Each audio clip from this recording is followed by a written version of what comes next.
يا جماعه بقى النهارده حاجه جامده، واحنا جربنا المطاعم الليبي المصري اللبناني كل حاجه. النهارده بقى جايين نجرب مطعم اسمه واحد اليمن، ده بيعمل اكل يمني بس كل انواع الاكل اليمني، اي اكله يمني، مش واقف على المندي بس، لا هي واقفه على حاجات كتير. بقول لك ايه، ادخل شوف. بص بقى مصطفى، احنا هنبدا دلوقتي بالحاجات الابيتايزرز اليمني. ايه الابيتايزرز اليمني دي؟ عندك حاجه اسمها الفحسه، وعندك حاجه اسمها السلته، وعندك الكبده بتاعت الغنم ديت، بتبقى كبده غنم اسمها مجلجل، تمام؟ وده عيش الملوح، وده عيش الرطب او رطب، يعني اعتقد ان انا بقوله صح. نبدا بقى بالعيش الملوح دوت. بص بيبقى عيش كده ايه، شبه الفطير بالظبط، يعني سامع صوته اصلا. نبدا بالفحسه ولا السلته؟ نبدا بالايه دي؟ الفحسه. الفحسه دي بتبقى مطبوخه بالصلصه والحلبه، يعني اللي فوق الابيض ده حلبه، وبيبقى جواها قطع لحمه سليمه كده. ونشوف. هو طعم اول مره ادوقه في حياتي، يعني مش عارف اميزه، مش عارف اقول ده ايه اصلا، بس هي الفكره كلها ان اللحمه، يعني بص دي اللحمه يا جدعان. العيش ده قصه. السلته دي بقى بتطبخ بنفس الطريقه بتاعه الفحسه بس بالخضار، يعني دي جواها، بص هتلاقي فيها جواها ايه، بطاطس مع لحمه مفرومه مع الحلبه برضو، يعني هي الحلبه الحاجه المميزه اللي فيه. تعال ندوق.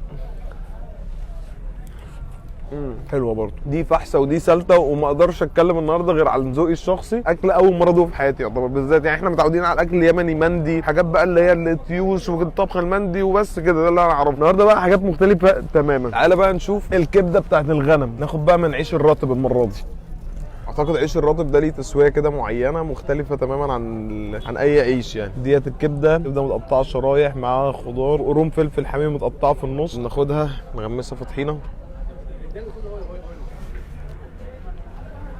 الكبده دي كيفتني قوي بقى، وفيها سنه شطه كده صغيره مع الكبده، ومش مفروله قوي زي الكبده العاديه، تحسها ماسكه نفسها سنه كده. انا بقى بالنسبه لي اكتر حاجات كيفتني في الابيتايزرز ديت اللي هي الفحساء، تمام؟ اللي هي ديت اللي بتبقى جواها اللحمه العاديه. الكبده رهيبه، الكبده بجد فظيعه. وعندك بقى السلطه ديت، انا والله فتحت عشان نصورها تاني اساسا. تبقى سلطه جرجير بطماطم، فيها رمان وشويه سماق وبصل ودبس رمان. تاخد انت القطمه منها كده، نغلفها بالجرجير.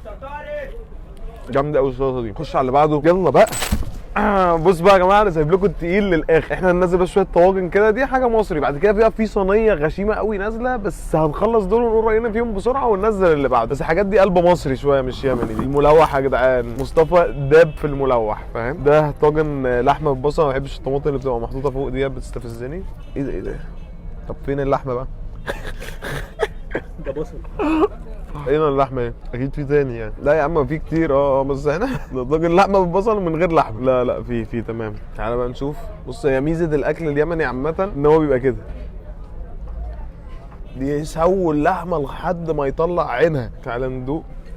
بس هو خلاص، هو اصلا مجرد ان اللحمه تبقى كده، طالما اللحمه دايبه قوي كده، حتى لو التفاصيل اللي جوه مش احلى حاجه هتبقى جامده. بس هي البصل، انا بالنسبه لي بس مشكلتي مع البصل ده كان عايز يبقى متكرمل زياده، يبقى فيه طعم كرمله كده مسكر شويه. بما ان بقى الطاجن دي مصري وانا اقدر اقيمها، فانا ادي الطاجن الاولاني دوت اللحمه اديها 9.5 من 10، بس كطاجن اوفر اول اديله 8 من 10 عشان البصل ما عجبنيش قوي. عندك بقى ده طاجن باميه باللحمه برضه. تعال نشوف هل اللحمه برضه هنا نفس الكلام.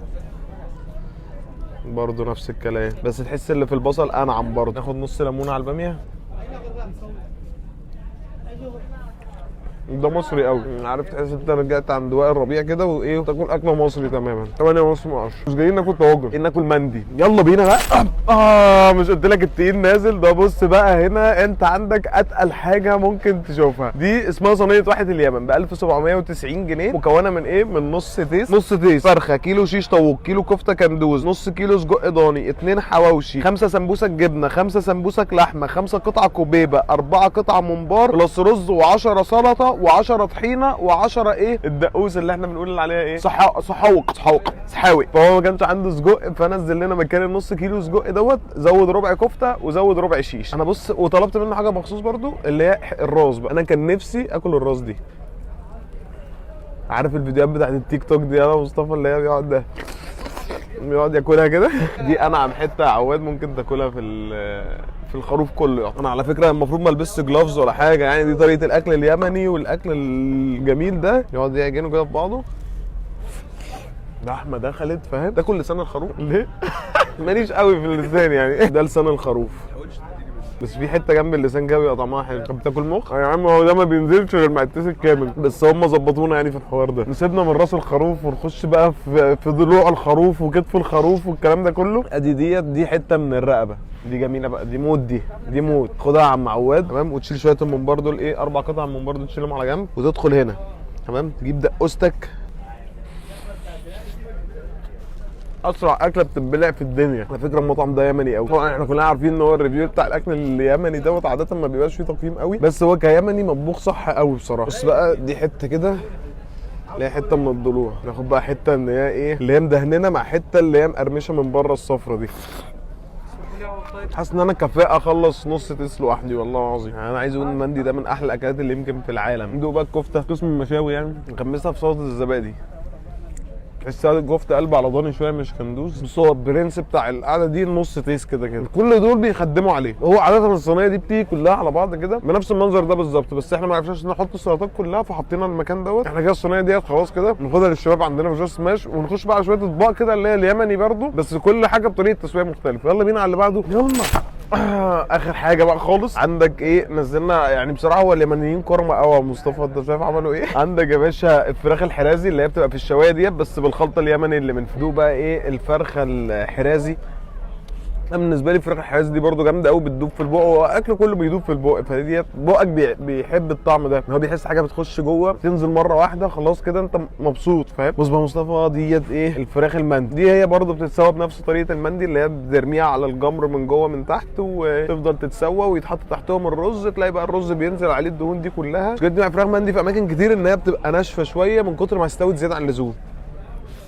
انا بالنسبه لي حبيت المندي اكتر من الحراز، لو هدي الحرازي 8 من 10 وادي المندي 9 من 10 ابقى انا كده تمام قوي. اعتقد بكده يعني اول مره اخلص اكل يمني كامل، معظم انواع الاكل اليمني، وما فضلش غير حاجه واحده هي التحليه اليمني اللي هي بتبقى اسمها اعتقد المعصوب. دي الحاجات دي بتبقى منتشره عارف في السعوديه مع اليمن مع الحته بتاعت الخليج نفسه، فاعتقد ان هي كانت تجربه جميله. هلخصها بقى كلها واحنا بناكل المعصوب دوت، ويلا بينا ننزل باخر حاجه. انا كنت نايم هنا من شويه والله العظيم. عندنا يا باشا نزلنا الشاي العدني مع الكنافه بالقشطه ودوت عريكه ومعصوب. تسالني ايه العريكه وايه المعصوب اقول لك ما اعرفش، وحاجات اول مره ادوقها في حياتي. ناخد ده، انا اصلا كنت فاكر ان ده الشاي وكنت هشربه، بس هو طلع ده العسل بتاع الايه بتاع الكنافه. كوبايه شاي مع عواد، كوبايه شاي عم مصطفى، وده تحسه عامل زي الشاي الكرك. هو ده كرك اصلا، مش عدني ولا عدني بس ايه كرك فاهم؟ هو عدني ولا كرك ولا ايه القصه بالظبط؟ بيقول لك بقى شاي الكرك ما يحبش السكر الكتير. اخترعها انا واصحابي. يقول لك بقى الشاي الكرك ده بيحتاج سكر كتير. انا على فكره جربت اشربه حتى قبل ما اكل الحلو علشان ايه هبقى حاسس يعني بالموضوع، بس تحس عارف ان هو الشاي اكتر من اللبن بكتير. هي ديت اعتقد دي يعني ايه ما يميز الشاي العدني او الشاي الكرك. ويا رب ما اكونش بغلط عشان الناس ما تدخلش في وشي انت ما بتفهمش في الاكل اليمني. طيب بص بقى يا مصطفى، دي بسبوسه اللي تحت دي، لا ده بيبقى عيش. يقول لي بقى الفرق بينهم، العريكه بتبقى زي القشطه والمعصوب بيبقى زي الكريمه او العكس، ايهما اقرب ليك؟ ويا ريت الناس تصحح لي يعني. دي تاكلها وتنام بقى ايه النومه الابديه. بس هي طعمها مش مسكر قوي يعني، هي تقيله بس مش مسكره قوي. دي العريكه اهي. ايه ده مختلفه. ايوه ده مختلف عن دي على فكره. ده المعصوب اعتقد. بس يا باشا دي المعصوب عشان عارف ان المعصوب بيبقى فيها موز ودي فيها موز كتير. انا بقى عجبتني العريكه ولا المعصوب، الاثنين كويسين مش قوي يعني. يعني بالنسبه لي مش ستايلي في الحلو يعني فاهم. دي بقى كنافه بالقشطه، ناعمه خالص زي اللحمه، والسكر بتاعها خفيف قوي بقى. دي عجباني قوي. 9 من 10، عريكه 8 من 10، معصوب احتفظ برايي لنفسي 1 اليمني يا باشا. الابيتايزرز بالنسبه لي كلها كانت حلوه قوي يعني، سواء اللي هي لا ما انا مش فاكر الفحساء واللحساء كان اسمهم ايه انا الملوح ده انا عارفه كده. بص بقى انا بالنسبه لي الفحسه والسلته تمام. السلته عجبت مصطفى قوي، انا الفحسه هي اللي عجبتني قوي انا وعواد تمام. عندك بص اهم حاجه السلطه الملكي دي تنزل، اللي هي اللي بالدبس الرمان وبالبصل والسماق والكلام ده كله. المندي برده كان فظيع. فالابيتايزرز اللي انا نزلتها كلها دماغك هيعجبك فيها. الصينيه ديت ده بقى لو انت عايز عارف معاك 10 وعايزين بقى تاكلوا كل حاجه مع بعض وتلاقي كل حاجه مظبوطه كده والطعم بتاعك ايه اللي هو انت هتاكل تاكل من ده ومن ده ومن ده هتغطي كل حاجه. انا الطواجن اللي عجبني فيها قوي حته ان هي طواجن مصري، هي طعمها طعم مصري مش طعم يمني، بس الطعم المصري بقى ميزه اللحمه اللي جواها دايبه خالص. تمام، وبكده يبقى احنا خلصنا على واحه اليمن في المهندسين في شارع جامعه الدول. بصراحه انا انا عجبني المود، عجبني القعده، والشاي ده جامد قوي، والكنافه ديت والعريكه والله 9 من 10 مرتاح يعني. ممكن كمان المندي ده ياخد 9.5 من 10. وبقول لك ايه، اقفل بقى يا مصطفى.